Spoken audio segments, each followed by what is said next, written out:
Hi everyone, in this video I want to tackle some key concepts in acid-base physiology and specifically touch on the concepts of respiratory versus metabolic acid-base decompensation and the compensatory mechanisms that exist to correct those. So we're going to start off with what I would think is the fundamental equation in acid-base physiology, which is the following chemical equilibrium. So we have CO2 plus H2O, and that's going to form H2CO3, and which will dissociate into H plus and HCO3 minus. And I've omitted the intermediate step there because I think it's not as significant. But the overall sort of concept here is that the carbon dioxide concentration is going to be directly related to the hydrogen ion concentration, or the pH of our blood, because carbon dioxide dissolving it's acidic.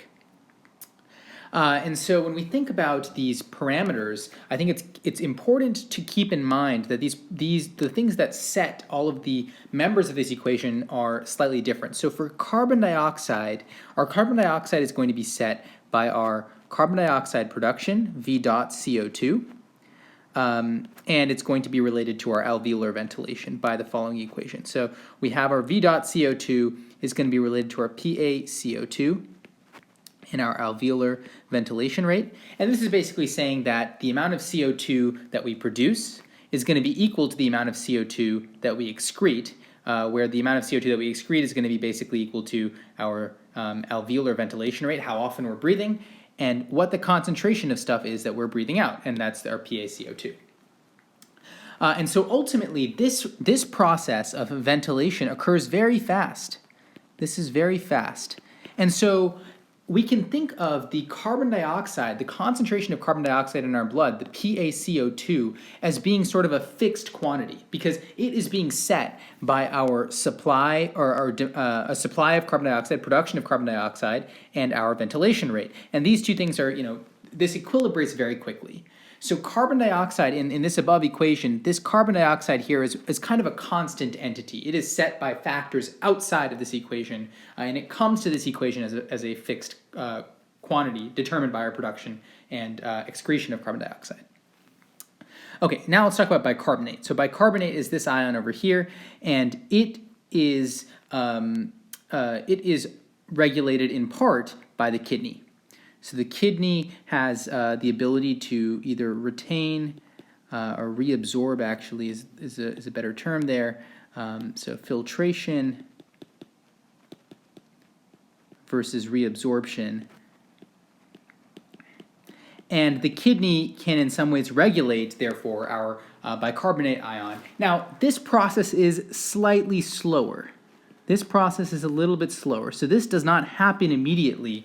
And so when we think about bicarbonate is susceptible to acute changes in some of the physiological processes we're going to be talking about, whereas carbon dioxide is not. Since carbon dioxide so quickly equilibrates through this ventilation process, our carbon dioxide is basically going to be fixed when it comes to this equation, whereas our bicarbonate will be a little bit more flexible. And on the other extreme, our H plus will be the most susceptible to change because H plus is almost entirely regulated by this equation. Now, there are some factors that are important here, such as the production of H plus, and this will be important in metabolic acidosis. So production of H plus is going to be critical. And also there's some regulation by the kidney. So there's some regulation by the kidney. But primarily, when we think about, obviously there's the production parameters, but when we think about how H plus is really regulated, this respiratory regulation through carbon dioxide, the carbon dioxide regulation of H plus is the predominant way in which our pH is controlled. And so H plus is going to be the most susceptible to being changed in this equation because there is no other regulatory mechanism, not other strong regulatory mechanisms that exist to buffer it.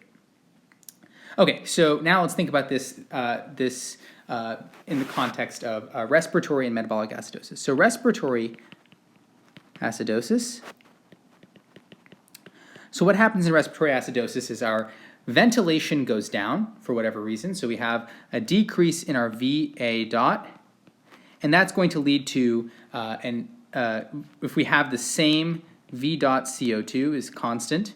So that's going to stay the same. And so that will lead to a increase in our PaCO2. If we look at that above equation, a decrease in our Va, and same V dot CO2 is going to increase our PaCO2, and that just makes sense, right? If we're breathing less and we have the same production of carbon dioxide, then our arterial carbon dioxide levels are going to go up. So PaCO2 is going to go up. And what is that going to do? So if we increase our PaCO2, let me do this in a different color actually. So we increase our PaCO2. So if our PaCO2 goes up, then what's going to happen is that by Le Chatelier's principle, we are going to start to force this equation towards the right. And what that means is that our H plus concentration is going to go up, and our and our bicarbonate is going to go up. Now I've drawn the bicarbonate arrow a little bit smaller, and the reason for that is that bicarbonate is, at equilibrium, we have 9 times the amount of bicarbonate as we do CO2. And so when we think about, increasing our CO2, let's say by a little bit, and, some of that CO2 then shifting over to the other side of the equation along this arrow, well, the amount that's actually going to become bicarbonate, the change in the bicarbonate concentration won't be as strong through this initial acute change in CO2 concentration. But H plus, on the other hand, which has a very low concentration, comparatively, the H plus concentration is going to be very sensitive to change in carbon dioxide. So you can think about this sort of stoichiometrically. If you increase carbon dioxide on one side, how much you could sort of write out your equilibrium Ka equation for this, and you could say H plus times HCO3 over carbon dioxide has to equal Ka. And you could solve for how much each of these parameters increase. But the bottom line is that carbon dioxide is going to increase greatly, your H plus concentration is going to increase greatly, and your HCO3 will increase a little bit initially. Okay, so that's your primary reaction. Your primary reaction is basically that CO2 goes up, and that your pH, which is the negative log of your H plus concentration, pH, remember, is pH is equal to minus log of H plus, your pH is going to go down. That's our primary reaction. Okay, so now what happens? Well, now our body starts to recognize, our kidneys start to recognize, hey, we're getting increased H plus concentration, our pH is going down. And so what they do is they start to change our bicarbonate reabsorption sort of dynamics so that our HCO3 increases more. So we kind of help out our HCO3 here, and we increase that a bit more using our kidneys, okay? So that compensatory mechanism means that our H plus, the arrow of increase in our H plus now is going to decrease in size, right? Because at the end of the day, remember that this sort of equilibrium equation has to hold. So if we kind of if we increase the component of HCO3, if we increase the effect of that, then what's going to happen is that our H plus increase is going to go down a little bit. And this is the compensatory mechanism. This is the compensatory mechanism which causes our pH to increase slightly from where it was before. It's still going down. We're still getting acidosis, but the change in bicarbonate levels, the bicarbonate increase, leads to a slight restoration of our pH. So this is the secondary effect over here. This is our secondary effect. Okay, good. So that's our respiratory acidosis. Overall, we had that initial shift in our equilibrium. We had an increase in CO2, initial shift in the equilibrium, which caused a slight increase in bicarbonate and a large increase in our H plus ion concentration. And then we mitigated that by increasing even more our bicarbonate through this kidney mechanism. Okay, now let's talk about metabolic acidosis. So in metabolic acidosis, we have a slightly different effect. So let's take the case in which we produce a larger amount of fixed acids. Right, so that means like we produce some lactic acid, we exercise, we produce some lactic acid, and that lactic acid then contributes to a higher amount of H plus in our, I'm going to write out this equilibrium equation again so that we can see it. CO2 plus H2O goes to H plus plus HCO3 minus. Okay, so in this case, our H plus concentration increases acutely. And what's that going to do? Well, that's going to shift our equilibrium over to the left by Le Chatelier's principle. And remember, our CO2 is equilibrating very, very quickly through alternative mechanisms.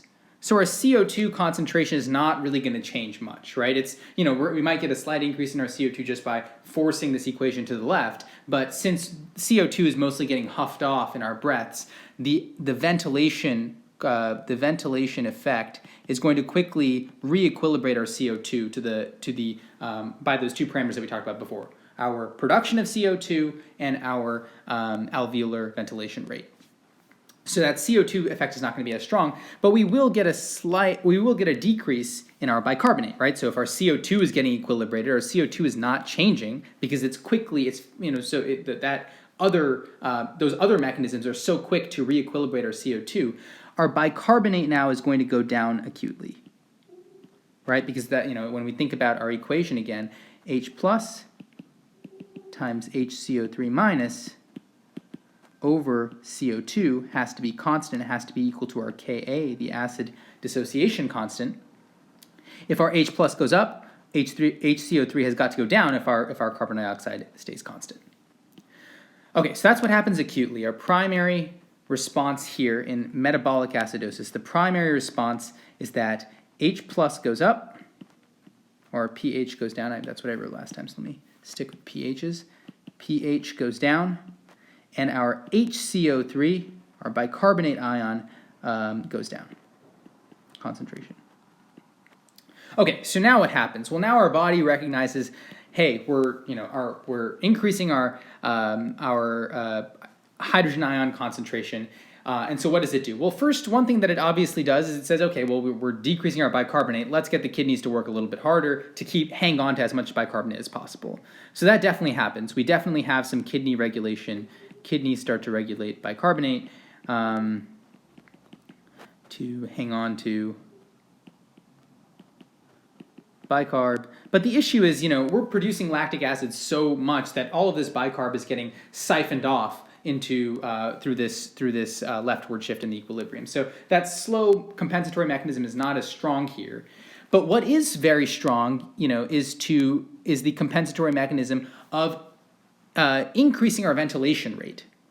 So if we change this ventilation rate, then what happens? Okay, so if we change our ventilation rate, we increase our VA.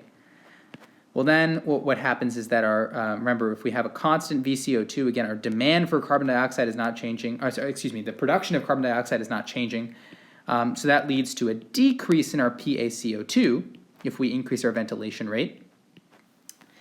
And a decrease in PaCO2 means that our carbon dioxide concentration goes down. So let's use this pink arrow again to show our secondary mechanism. So the decrease in carbon dioxide concentration means that we don't need to have we don't need to have as much of a increase in our hydrogen ion concentration in order to keep the same Ka, right? So if our carbon dioxide concentration decreases, then our hydrogen ion concentration also decreases in the sense that it increases less, right? So our acidosis is sort of reined in. Our pH, again, increases a little bit and I'll do the dotted arrows to show that this is compensatory increase in pH caused by the decrease in CO2. And remember, the decrease in CO2 is due to this respiratory compensatory mechanism. Okay, so overall we've talked about the sort of differences in respiratory acidosis in which the primary effect is related to our CO2 and a metabolic acidosis in which the primary effect is a increase in fixed acids. But basically what I wanted to highlight overall is that the differences in the dynamics of alternative regulatory mechanisms, so in CO2 having this ability to equilibrate quickly using the using this ventilation equation, versus the hydrogen ion and the bicarbonate ion, which are much slower to equilibrate. That's really what determines the dynamics of these equations when you're trying to reason through them and figure out what happens when you increase one or increase another. You really want to be thinking carbon dioxide is more or less fixed based upon your alveolar ventilation and your production of carbon dioxide, whereas these other two are more susceptible to change acutely.